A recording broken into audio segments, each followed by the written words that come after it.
La principale caractéristique du régime de Gnassingbé Faure, c'est la malgouvernance. Elle se décline en plusieurs axes, notamment la corruption, l'enrichissement illicite, le détournement des deniers publics, l'impunité. Des gens passent plusieurs années au même poste sans résultat probant. Pourtant, des preuves éloquentes ont été faites que le Togo dispose des compétences avérées pour décoller véritablement. En un mot, le Togo a juste besoin de l'alternance. Après plus de 3 décennies de délégation spéciale, la première mandature des conseillers municipaux s'achève avec des fortunes diverses. Sur les 117 communes sur l'ensemble du territoire, moins d'une dizaine est dirigée par des maires issus des partis de l'opposition. À l'heure du bilan, on constate que les grandes prouesses ont été réalisées dans ces communes dirigées par des opposants, un indicateur de l'origine du mal togolais. Les premiers pas donc de la décentralisation renforcent les uns et les autres dans leur conviction que le Togo peut changer radicalement dans sa gouvernance hasardeuse et peu orthodoxe avec l'alternance. Il suffit de prendre exemple sur quelques communes du Grand Lomé gérées par des maires issus de l'opposition politique en rapport avec celles pilotées par des militants de la mouvance présidentielle.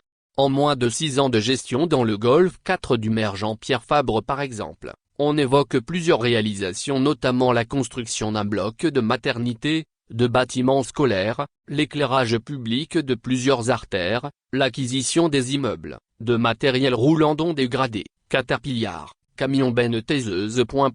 Les communes du Golfe 1 et 2 incarnées jusqu'à récemment aussi par la sensibilité de l'opposition politique revendiquent des réalisations similaires au moment où Golfe 5 et 7 dirigés par des maires du parti au pouvoir, brillaient par des scandales. On se rappelle les invectives de Madame Amavi en Yona Ondrake le 18 octobre 2023 à l'endroit du maire du Golfe 7 Emedji Kounou et ses conseillers en pleine session pour des factures impayées.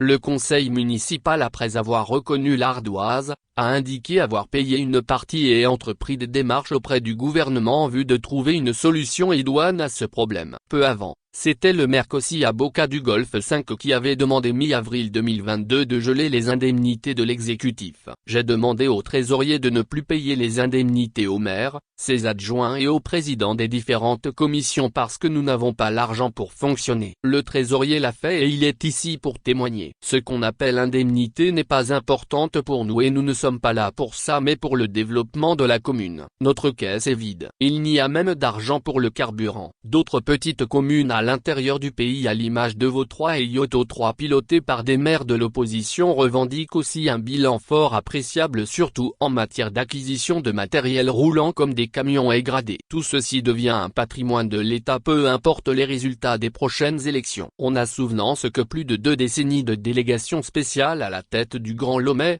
on continuait de louer le gradé pour les travaux d'aménagement des voies. Certaines sources crédibles avançaient même qu'il s'agit d'un délit d'initié puisque le gradé en question appartiendrait à un haut cadre de la commune qui se le louait.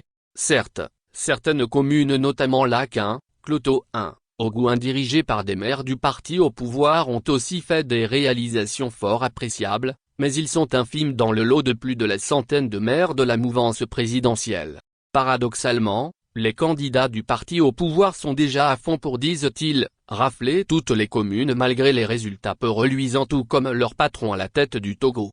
Au regard de la première expérience de la décentralisation au Togo, il apparaît visiblement que la présence massive des conseillers municipaux et maires de l'opposition qui n'ont pas de moyens pour leur garantir l'impunité comme ceux du pouvoir, constitue un véritable rempart pour sauvegarder les ressources du pays afin de réaliser de meilleurs investissements au bénéfice de la population. Kwaku Agbemebio. Source, Le Correcteur. Actualité featurée pays politique Togo.